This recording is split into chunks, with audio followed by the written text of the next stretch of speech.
யோசேப்பு சொல்லுகிறார் அண்ணன்மார்களை பார்த்து, நீங்க எனக்கு உண்மையாவே தீமை தான் செஞ்சீங்க, ஆனா கர்த்தர் அந்த தீமையை நன்மையாய் மாற்றினார்.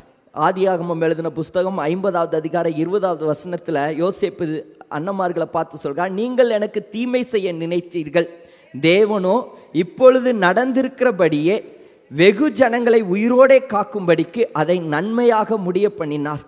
அதை நன்மையா ஆண்டவர் மாற்றினார்.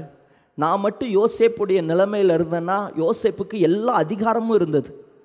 யார் யாரெல்லாம் தீமை செஞ்சாங்களேலாம் அவங்களெல்லாம் கொன்று போட்டிருப்பேன்.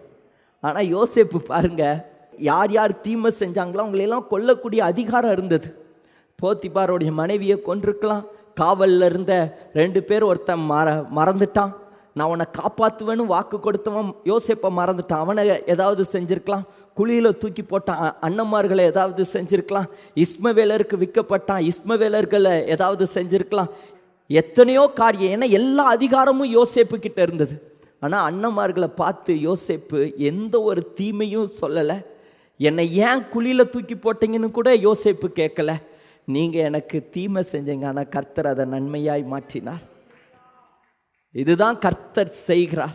ஒருவேளை சத்துருக்கள் உங்களுக்கு தீமை செய்யலாம், சத்துருக்கள் உங்களுக்கு விரோதமாக எழும்பலாம். உங்களுக்கு நல்லா தெரியும் சத்துருக்கள் இந்த தீமையை செஞ்சுருக்கிறாங்க, இவங்களுக்கு விரோதமாக எழும்பியிருக்கிறாங்கன்னு. ஆனால் அவங்கள வச்சு தான் கர்த்தர் உங்களுடைய தலையை உயர்த்துவார். சத்துருக்களை கொண்டு தேவ திட்டத்தை நிறைவேற்றுவார்.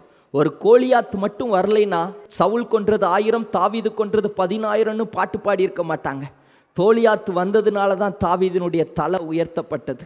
தானியேல் காலத்தில் அநேகர் தானியேலுக்கு விரோதமாக எழும்புனாங்க. தானியேலை சிங்கக்கெபியில் போடணும்னு நினச்சாங்க. சிங்கக்கெபிக்குள்ளே போனதுனால தான் தானியேலுடைய தலை உயர்த்தப்பட்டது. நேபுகாத்நேச்சர் பார்க்குறார், சாத்ராக் மேசாக் ஆபேத்நேகோவை நீங்கள் அக்கினியில் போடுங்க. இந்த நேபுகாத்நேச்சரு அங்கே இருக்கிற ஆட்களை ஆண்டவர் அனுமதித்ததுனால தான் சாத்ராக் மேசாக் ஆபேத்நேகோவுடைய தலை உயர்த்தப்பட்டது. அவங்கள தேவன் காப்பாற்றினார்.